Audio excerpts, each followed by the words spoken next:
Hey there, Underground Bunker. It's your proprietor, Tony Ortega, and look who I'm with, none other than our old friend, Jon Atack. Hey, John, how are you, man? I'm fine, compadre. I'm fine. Well, this is a very fun occasion for me. Some time ago, you were kind enough to let me read a pre-publication version of your book that you have coming out now. And let me see if I can get this title out without messing it up.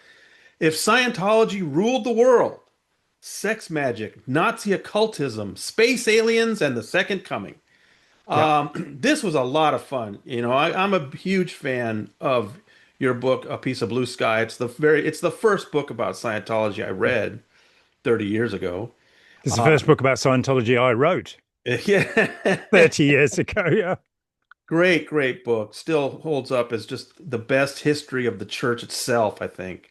Thank you. Um, but you took a longer view this time. You went back and took a look at the threads before L. Ron Hubbard and after L. Ron Hubbard and where he was, kind of putting his ideas in a larger context of some of these crazy traditions of occultism that predated him, and that also was very much caught up in the Nazi movement, Heinrich Himmler and those boys Yeah. in World War II.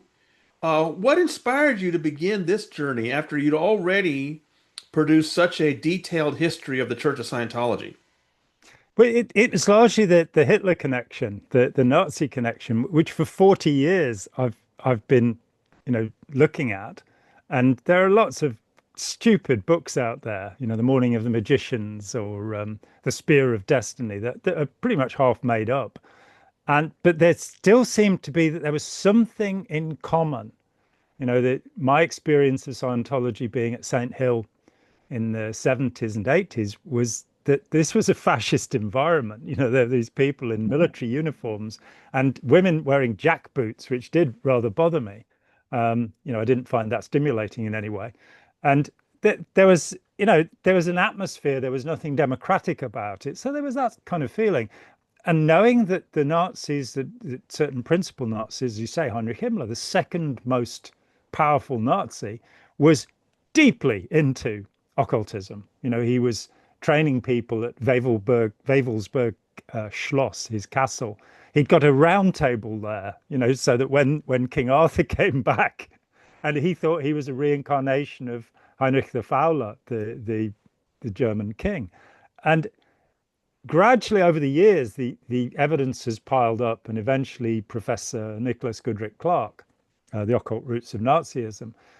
And I'm sort of going, there are a lot of very similar ideas here. The idea of electron powers, the superpowers, which Himmler was crazy. They confiscated all paintings that had pictures that's where electricity seems to be transmitted. So pictures of the god Thor were, the Nazis collected hundreds of these things from all over the conquered territories. They also, of course, got everything they could on the Freemasons, tens of thousands, all of the French Masonic files. Some of them have still not been returned. They're in Russia still. So there's all this stuff rolling around. I'm kind of going, then I reread the OT8 student briefing, this first bulletin that was only on the course for a week. We have it absolutely confirmed from two insiders who were putting it on out to the public and from two people who took it. And there he's saying, look, the purpose of Scientology is, well, we're with Lucifer and the Antichrist, and the whole purpose of Scientology is to stop the second coming of Christ. Now, we've just pushed this aside all of these years. I'm kind of going, this is the purpose of Scientology.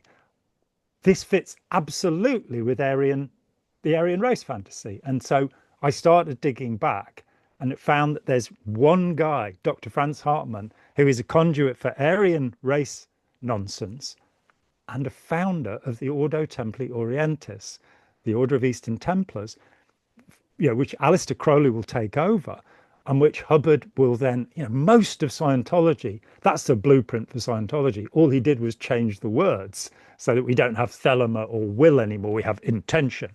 The electron powers, which Himmler was trying to get, are part of what Hartmann is about. And Hartmann was a close confederate of Madame Blavatsky. And I thought this would take me a few weeks. It's taken me a year. But Madame Blavatsky was just the most confusing thing to me. It was like I could not make head nor tail of what she was saying for months. And then suddenly it all came into focus. And I went, oh, this is really simple. She smoked a huge amount of cannabis and revealed the Freemasons and the Rosicrucian secrets. And there we go. And, or one of their sets of secrets. And this idea of, hundreds of millions of years that Hubbard's so into, she's deeply into this as well. And it just all tied together so cleanly and so tightly to say, well, if Scientology took the world over, what would the world be like? Right. It'd be absolutely awful.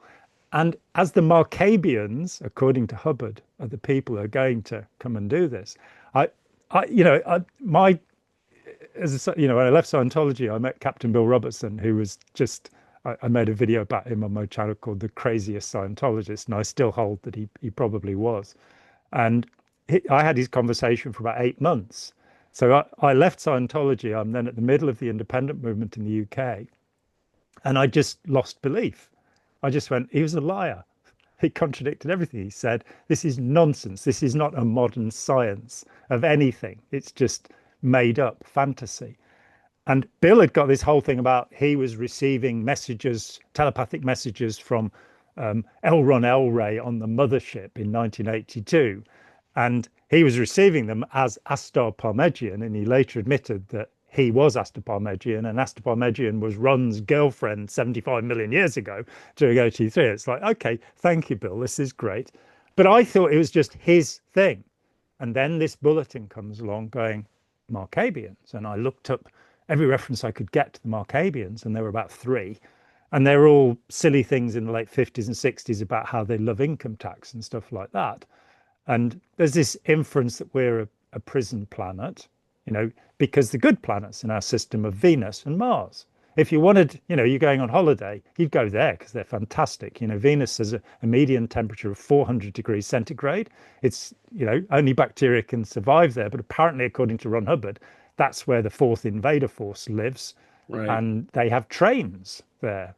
Who'd have guessed? Mars, where I hope Elon Musk will go very soon, is about minus 40 degrees. So we'll put the prisoners, the convicts, on the planet between those two. It's like this is not really making much sense to me. If, by the way, you think your hands are too big, that's because you're a member of the fifth invader force and come from Mars. Just a little tip there for anybody who's watching who's got that problem. So the mad fantasies, these overlap. I go after the Markabians, and I got hold of Mike Rinder and said, you were a watch messenger, you were with Hubbard in 74, 75. Did he talk about Markabians? And Mike went, no. Oh, so where's this 5th of May 1980 bulletin about Markabians coming from? So I got hold of Janice Gillum Grady, bless her. And she said, yeah, in 1979, he was crazy for Markabians. It's all happening. So it's like, yeah, as he seeped into dementia during his last years, the Markabian fantasy took over. And if Scientology ruled the world, that would be the principal bulletin, even though they've taken it off OT8 because people were leaving. Miscavige believes this stuff. And anybody that didn't like Ron Hubbard, anybody that didn't like Scientology, like you or me, would be a degraded being, a suppressive person, and a Markabian. And that's where it gets really nasty, that we would be the people in the camps and we would be the people in the death camps if Scientology took over, because how else could it play out? And I'd never thought that through before. Well, I appreciate the speculation, the vision of what Scientology, what things would be like if they were in charge. But I have to tell you, the part that I enjoyed so much about the book is the archaeology you do. I mean, I knew something of Madame Blavatsky. I knew that she was a direct inspiration for Malcolm Crowley, and that, of course, is a direct connection to L. Ron Hubbard. But you did so much good work in this book, really connecting the other people that provided the sort of connections between those figures. People I'd never heard of, people that were absolutely mad and that we're forwarding these ideas. And I think, in general, what's going on in the 19th century? In the 19th century, the scientific method is really coming to its fore. Mm. We're learning about the age of the earth, we're learning about the laws of nature, Mm. and more, the picture that we're getting in science is that we're kind of this little fungus that happens to be gripping onto the side of this big planet, right? We're really not very important in this whole Mm. thing, right? That these laws of Mm. nature are what matter, and that we're really powerless to, with things like gravity, and Yeah. Kepler's planetary motion laws, I think a reaction to that was somebody like Madame Blavatsky and these others that asserted that the opposite, that actually we have incredible power here on Earth that we can affect simply with our minds. And I think to me it was like a reaction to that Yeah. what science was describing to the world, that instead we can change things. We are super powerful. We just have to have the correct rituals and magic and get these ancient knowledge correct. And so that it's all the search. That's what occultism is. It's Mm. that thing that's been hidden. We're gonna find that out and bring it out in the open.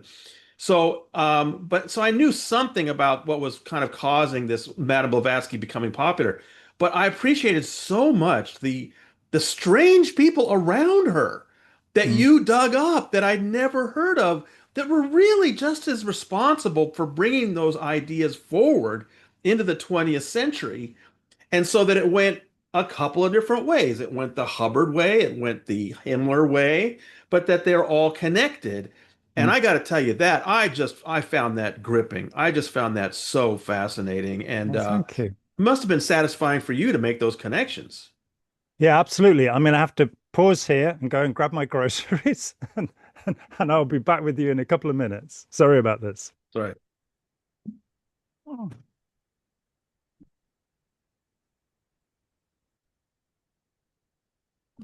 Go. Yeah, so I was blown away throughout the course of the research that things kept just presenting themselves. And so exactly as you say, Charles Lyell says, oh, the world's not 6,000 years old, as Bishop Ussher has said, it's more likely 100 million. Then Darwin comes along and says, oh, and Alfred Wallace, and says, oh, natural selection. And there was this tremendous battle, which has interested me for a long time. Norman Cohen wrote an amazing book called, I think it's called After Noah's Flood, where he talks about the chaos in the universities where all of these professors are having to go, oh, we can't believe that. And they start, and the last ditch of that is Madame Blavatsky, where she's trying to present something that looks scientific. It's pseudo-scientific. And Hubbard it's so much this model. And at the center of it, and Captain Bill was the real key for me on this, that I went back to the bizarre things he wrote. And there was something he'd written after I'd stopped reading what he wrote, where he explains that the Chicxulub event 65 million years ago, the meteorite that landed in what used to be called the Gulf of Mexico, that it's misdated. And whatever the radiocarbon says, Captain Bill knows it's wrong because L. Ron Hubbard dated it to 75 million years ago on an e-meter, such as the one you have behind you there. And that would be the type that have used then. And it's sort of that the penny dropped. It's like, oh, what you're saying is that science is a matter of what you believe to be true. We don't need evidence, we don't need measurement. And then I found, Rudolf Steiner, who's also a part of the link, that he's, a German nationalist. And he, I don't get into this, but right now, the tech bros are sending their kids to Waldorf schools, to Steiner schools, where they're being pumped full of nonsense, which is similar to Scientology. So, what happens in the next generation, who knows, when they inherit all of those hundreds of billions. And underneath this is the sense of, if we believe absurdities, we can perform atrocities. And this is the way it's been. So, that takes me into, how the Nazis came to believe eugenics based upon this. If you approach any contemporary neo-Nazi and you say, what are the origins of the Aryan race idea? They haven't got a clue. Hmm. And it's an invention of the 1880s. It does not exist before then. There is no history for this. It's invented by an American politician, Ignatius Loyola Donnelly, who also said that Shakespeare didn't write Shakespeare and that the Viking gods were real in two other books. Bless him. But that realizing that we are living in a fantasy society, an imaginary community, rather than living with reality, that we're drifting further and further away despite the Enlightenment and the scientific revolution. I don't think Scientology will take the world over. I kind of hope it doesn't, because you and me are in real trouble if it does. But we are in a world that's run by cults. Whether they're, people are hoping that the second coming will occur so, they can have Armageddon or something, or, some eschatological nightmare. People who believe these things rather than going, let's be nice to each other. This really isn't working, all of I this know. mad stuff we're doing. I know it's not really the subject of today's video, but it does drive me crazy sometimes. Just when I was fairly young when I kind of grasped the idea that things are getting better and that the people, Mm. human rights are getting more widespread, and I can't wait to see what it's like, when I'm older and adult. And now I'm older and it's all gone backwards. It's crazy. Yeah, And we're dealing with people with absolutely nutty ideas. But anyway, that's something I'll keep that on the yeah, lowdown over at my website. But yeah. yeah, Hubbard says this again and again in the lectures, and maybe he gets this also from Blavatsky. He wants Scientologists to believe the idea that the very laws of nature only exist because we have agreed that they exist. And my favorite anecdote that he tells is this bricklayer in Arslycus, right? You know this story, John, where he's talking about Yeah. this civilization on a planet somewhere called Arslycus, and you've told me the English slang that probably comes from. And there's this bricklayer, and he's putting together some giant Capitol building in some fabulous city. And at some point, he just decides that he no longer believes in the law of gravity, Mm. and that he realizes that gravity was just something that we've all agreed on. And as soon as he stops believing in gravity, all the bricks that he's been laying start levitating and floating away. And pretty soon, the whole city's destroyed because one man decided that the law of nature was just made up. And Hubbard wants people to accept that idea. I guess it's part of this, whole idea that we can make things happen with our mind. And then what I always found fascinating about Hubbard was he would make these assertions, but of course he could never provide an example, right? And so the way he would deal with that is, he would talk about, I remember one time he was talking about mocking up a Cadillac, which, you have to understand his lingo. What he's saying is literally creating an automobile from your head that you would think a Cadillac into existence. And before anybody can say, well, let's see you do it, he says, oh, Yeah. but that's easy stuff. We want to get to the really hard stuff. Right? And he makes you feel like if you dare to question that idea, that you're out of line. I mean, because there's also this whole control aspect to it, right? Oh yeah. Oh yeah. And it's the shocking thing that the operating thetans, the super beings of Scientology, can make no demonstration whatsoever of their powers. A friend of mine who defected but not let anybody know met a Scientologist on the street many years ago, and they got into conversation. He said, "Well, what would you do?" She said, "We could be coming to World War III. The world could blow up." And he said, "What would you do if the world blew up?" And she said, "Well, I'd mock up an e-meter and audit off the incident." And he said, "Do it now. Mock up Yeah. an e-meter now." And Now. I used to when I gave talks, I'd put a little bit of tinfoil on the table in front of me and say, if this tinfoil moves 1 inch during, I will believe in OT powers, because they must be watching us all the time, right? They're exterior, and of course they're watching everything we do. So I will believe it. And as yet, the tinfoil has stayed put. And I suppose that you could make hats out of it as well. That was another parallel to Scientology. This, how do people get into this thing? Reading success stories, you've printed some of the things that they write after doing OT8. Now, OT8 was promised in the 70s as this is your at cause over matter, energy, space, and time, physical as well as mental. So this is what they've achieved since 1988. They've been turning out these magicians. Very, oh God, this is magicians. This is just what Crowley's talking about. This is what Himmler's talking about, who believe that they have these abilities. And it never gets further than fabulism.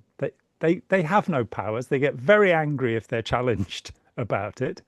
And they then, exhibit tone 40 and shout at you to try and shut you up.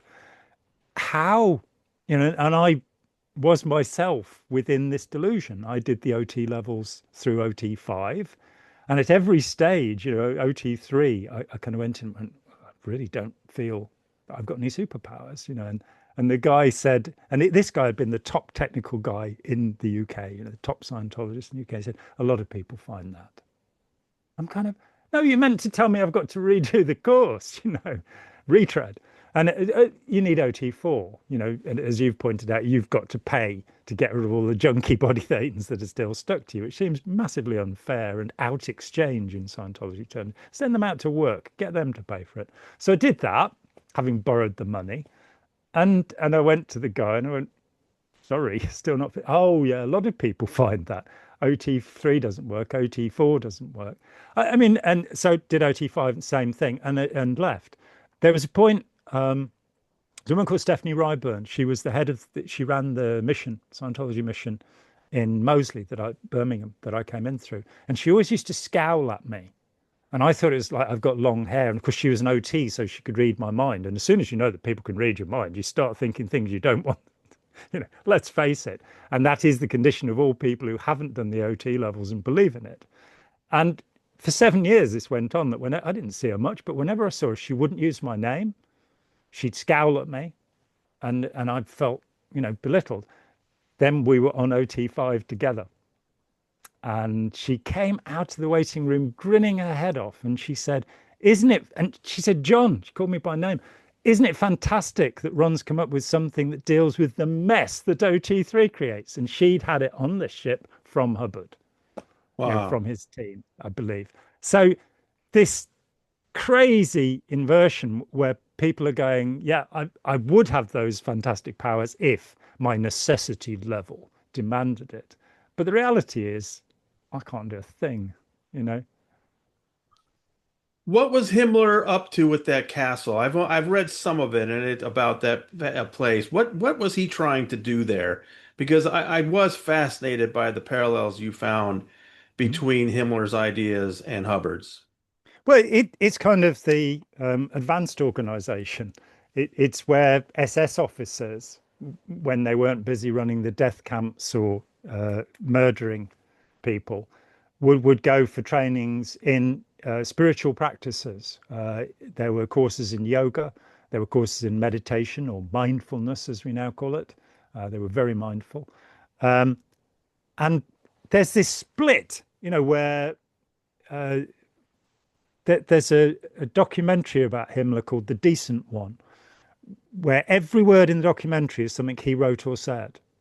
And you get this idea of this guy who really cared about the German people and was running death camps. He, during the course of my research, I found an order that he issued to the Waffen SS and the Allgemeine SS, 1.25 million troops that he commanded, that they were to kill 30 million Slavs as they moved through Eastern Europe. And they came pretty close. Some estimates say 27 million.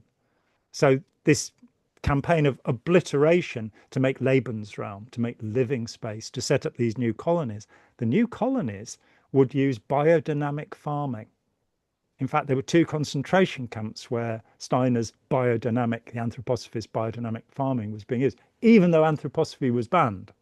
And in fact, one of the experimenters, as they call them, one of the doctors in the camps, was an anthroposophist. So you've got these direct cultic links running through the Nazi party. That's crazy. That's amazing. Hmm. Um, you mentioned that in OT8, the original OT8, Hubbard talks about destroying things. But I'm also always fascinated by that letter he wrote in 1949 to Forey Ackerman, Mm. where he's giving him an update on Dianetics and says to him, um, I haven't decided whether to destroy the Catholic Church or replace it. Yeah.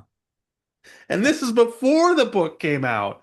So, those people that doubt he didn't have some kind of religious church kind of goal in mind, I think it was always there. Yeah, I mean, Russell Miller and I, between us, I think found in the end 5 people that he'd said, if you want to make a million, start a religion. And Scientology's dead agent or rebuttal of that is George Orwell said that. It's like, yeah, you can't repeat something that somebody's already said, obviously, you know. Um, and the famous 10th of April 1953 letter to Helen O'Brien, who was the head of the Hubbard Association of Scientologists, ran the Philadelphia doctorate course, for example. And he writes this letter, what do you think of the religion angle? And he's saying, we couldn't be making less money than we are making. Right. And we can put our boys into blue suits and put certificates on the wall. And he's already come up with, he's tried selling doctorates. And you've got the scam of Sequoia Let's University. let's try the religion angle. He Yeah, literally uses those yeah, words to her, Ellen O'Brien, played by Laura Dern in the movie The Master, by the way. yeah, yeah. The exceptional Laura Dern. What a remarkable actress she is. Uh, Um, but yeah, the just seeing that there is this creation of fantasy world, and then you invite people into it. And I think that adulthood comes at the point, and for most of us it won't, where we can differentiate our feelings of knowing from evidence. So the things we would like to be true, I've said it again and again, the born again Christian who tried to convert me, and he said, as he backed away, I don't understand the Bible, but I know it's all true. And you're going, how can you not have an understanding of something you know? And we all do it to some extent. There are, things that we like and things that we dislike. Um, I can't stand poor quality olives. What does that say about me? But I don't like them. That's all there is to it. Um, we have our preferences, but when we elevate our preferences and say, well, I know this to be true because I feel it to be true. And, you know, um, I've been talking with a while ago, I was talking with a young man whose parents are neo-Nazis. And he said his mum's actually was a defector from the USSR. I'm going, well, she's not an Aryan then, is she? Sorry. So she can't be. And you kind of go, that, Rachel Bernstein was telling me this thing about some white nationalists, whatever, driving their truck through an Indian reservation and shouting, go home at the people living there. You're going, we're already home, thank you. That So people take on an idea and then use it to club the people around them. This becomes really serious when they've got billions of dollars. yeah, Really serious. yeah.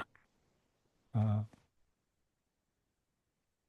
What do you it what was, do you think? yeah. What do you say when people, you know, obviously Hubbard got a lot from Crowley and Crowleyism. Like Mm. you said, he just sort of filed off the serial numbers and presented some of the same material as his own. Um, and so some people will say, well, then, since Hubbard was part of Thelema and all that, Hubbard was satanic and Scientology is satanic. I'm not an expert on these issues. I've heard people push back and say that Crowleyism isn't strictly Satanism.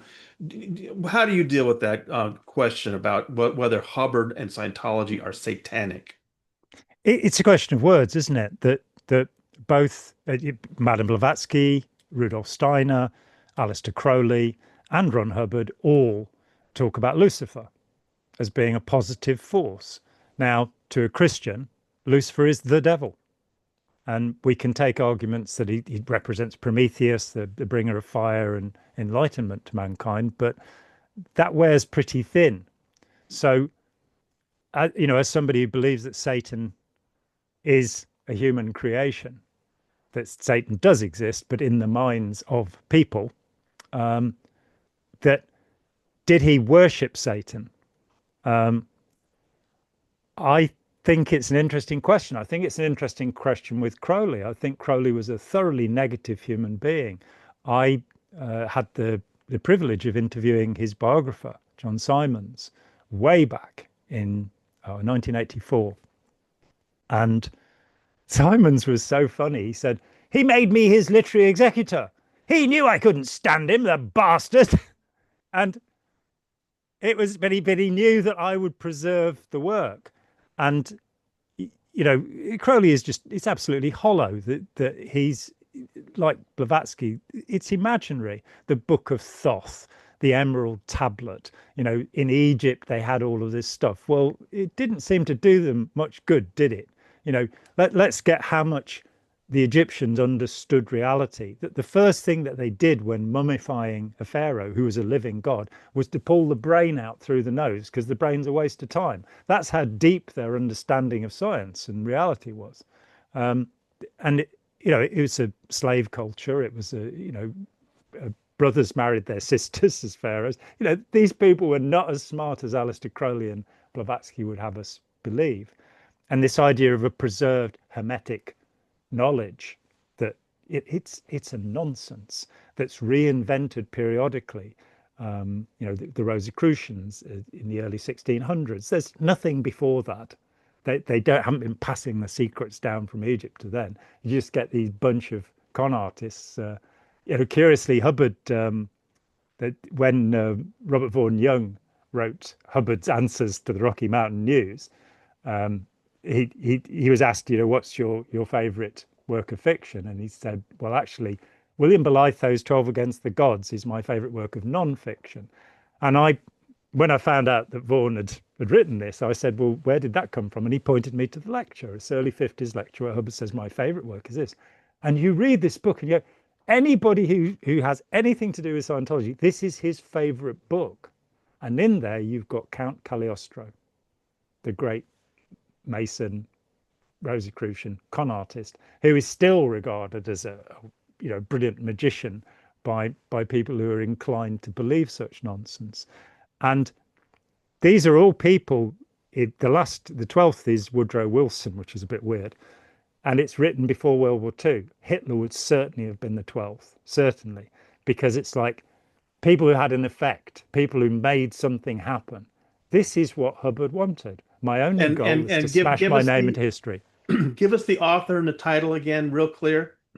William Belitho, Bolitho, right. And the book is called 12 Against the Gods. 12 Against the Gods. That was L. Ron Hubbard's favorite book. That's what he said. Yeah. And I got so much pushback from readers because at one point I reported that another person who says that is their favorite book of all time is Elon Musk. Guess what? Yeah.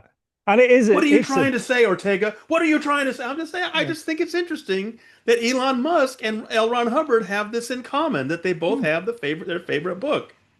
The next thing you'll be saying that Mitt Romney's favorite book was Battlefield Earth. Yes, just because Mitt Romney said that, It's true. He said he rereads it every year. I didn't manage to read it once. And I was a Scientologist when it came out. And I think that this is crap, And I mean, as you said recently, Mission Earth, and I did make a comment, Hubbard complains in Keeping Scientology Working about degraded novels. I mean, he out-burrows William Burroughs. This is the most disgusting stuff, which we won't get into here because it is too disgusting to talk about. And there he is criticizing the world for doing this thing. But I used to keep a picture from the Auditor magazine, and I just cut it out as it was. A picture of L. Ron Hubbard, doing this. And underneath it said, the criminal accuses others of things he himself is doing. And I just used to remind myself of that. Anything he's blaming somebody for, he's done. Yeah. Well, John, I really enjoyed the book. Like I said, I felt like it was a wonderful detective story where you were taking us on this journey of really finding where these ideas came from, who was responsible for bringing them forward. And I learned about a lot of people I hadn't heard of before. I just thought it was great. And, Thank you. it's just always fun to learn more about the back. Because, I mean, what do Scientologists want us to believe? They want us to believe that L. Ron Hubbard suddenly showed up and discovered all the secrets of the universe, and they were things that he came up with that nobody'd come up with before. But of course, he was borrowing ideas, stealing ideas, and I think you've gone a long way to finding the nuttier stuff that he was into, where it came from. Yeah, I mean, 30 years ago, I wrote a paper called Possible Origins for Dianetics and Scientology. And Jeff Jacobson had written a paper called The Hubbard is Bare, which was very good. But he'd shown that there were common places between Hubbard's ideas and other ideas. So I set out to prove that in each instance that I bring forward, Hubbard was aware of the idea. So it is actual plagiarism. So, for example, the trauma, prenatal trauma and the trauma of birth, Dianetics and Modern Science of Mental Health had an ad on the back of it for a book published by the same publisher a year before by Nandor Foda, who's become a fictional character since then, called The Search for the Beloved, about prenatal trauma and trauma of birth. Otto Rank, of course, had written about it in the 30s. So, yeah, this idea of there's no originality, there's no significant idea in Scientology that doesn't come from somewhere else. And then you have this conundrum, which fascinated me when I realized it, which is nobody else will ever be able to discover the technology. Now, there's a fascinating idea. I will elevate you to a level just below me. I'm the only person that will ever be capable of doing this. So, despite us all being immortal and living forever and quadrillions of years and what have you, none of you will ever be as clever as me. And this became very emphatic in the mid-60s. There's a copy of the Auditor where it says, he's awarded this doctorate in Scientology to this woman. But of course, her contribution is minor. Nobody's made any. And you go, what do you mean? You talked about the cycle of action and say it comes from the Rig Veda. So, that narcissism, that solipsism, that idea that we're just creatures of his imagination. The bricklayer on Arse Lickers, that story he sold as One Was Stubborn in the 1940s, where he has this guy who refuses to agree with everything. So he's got this idea running in the back of his mind. I do want to say before we depart that I've written too many books over the years, and I never really think about the audience. I'm just fascinated by the material and I write the book. This book, from the start, I thought about you because I went, this is a wacky idea here. This is crazy. There is one person in the world who I know will shoot it down if there is anything that doesn't fit together. Thank God for Tony Ortega. What can I say? Well, And like I said, I was amazed really, when you came back to me and approved of it. So, oh, I loved it. I have always, dabbled in some of this myself as far as Hubbard's crazier ideas, and of course that OT8, a first version. George White came forward, yeah. having been on the boat. And I think when I published that story with him, it was, a significant step forward in confirming that, yes, this is what Hubbard intended. And it only lasted a couple of weeks or whatever. And David Miscavige realized we can't be putting that out. But that's where he was coming from. That's what he was into. And so I've been interested in these ideas. But I was so glad to see you really run with it and go back in time. And like I said, I was just fascinated with some of these figures you found who were providing these connections and advancing these ideas, and then how it ended up both being used by people as different as L. Ron Hubbard and Heinrich Himmler. I mean, there's just no denying it. So I appreciated it so much. Well, thank you. So tell everybody where they can get it. Well, at the moment, it's out on Kindle at Amazon. And we hope in a week or so I've recorded the Audible, which was, I hate doing those things. I love reading things out loud, but, I don't know what it is, but I did it. And it took me about 6 weeks. And poor Spike then had to spend 2 months taking out all of the ums and ahs to get it ready. But so that's ready to go. Apart from the title, I apparently got the title wrong. So, so I've got to re-record the title of my own book. This is really sad, isn't it? What an indictment. But we should also have the print book out through Amazon next week. All So right. Well, I'm posting this in the morning. People go to Amazon, put in your order. I think you'll enjoy this book a great deal.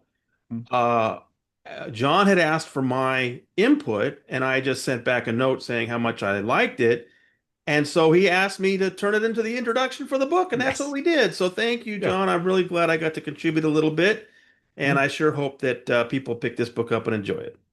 Yeah, and please, go to Amazon and write things, to encouraging other people to go on this amazing journey, this bizarre journey. There's a, I'm happy to say after a year of working on it, there's not just original material about Hubbard and his occultism, and I've expanded what I've said in the past about that, which is quite a lot already. There is material about the Nazis, which has not really seen the light of day. Because as I read into the academics who were writing about him, I was like, this connects to this. And I don't think anywhere that, if you go to Wikipedia and read about the Nazis and the occult, you will be misinformed. I warn you of that. If you go to Wow. the page references they give, it doesn't say what the author says. Wow. But so there's a great deal, and it's about, the influence of authoritarian groups in our culture generally, and this way that people are believing things and committing atrocious acts based upon this, it's always some anti-human, antisocial belief. And Scientology is thoroughly anti-human, thoroughly antisocial, very sadly. And it's so And important to keep that in mind because there's obviously, a lot of focus on the current leader, David Miscavige, and the ways that he's, perpetuating these controversies and abuses. But it's so important to understand that this is not just David Miscavige. He didn't just invent this, that these ideas come from L. Ron Hubbard and farther back, and that they pervade Scientology. They are at the basis of Scientology thought. And it's not just the fact that David Miscavige enforces them ruthlessly. Those ideas are under all of this, and I'm really glad that you're excavating those. oh, thank you. It's been an interesting journey, and I will now turn my attention to Charles Manson and his profound involvement with Scientology. I'm working at the moment on a documentary about that. We're at the very beginning of that. We're still looking for funding, but that has proved to again be just, there are 50 books about this guy. None of them has actually got into what really happened. People have touched on elements of it, but without Scientology and his 14 months of studying Scientology, it doesn't make sense. So I retired, didn't I? You remember I retired again in 2015. It's like Bob Dylan. I keep coming back oh well. Well, we're really glad that you keep unretiring, and I'm looking forward to the Manson stuff. We've already done a little bit of that together too. Mm. Yeah, Fascinating stuff. All right, John, thank you so much. Congratulations. Hey, everybody, go out there and get that book. This is your proprietor, and that's our wonderful talk with Mr. Jon Atack. thank you.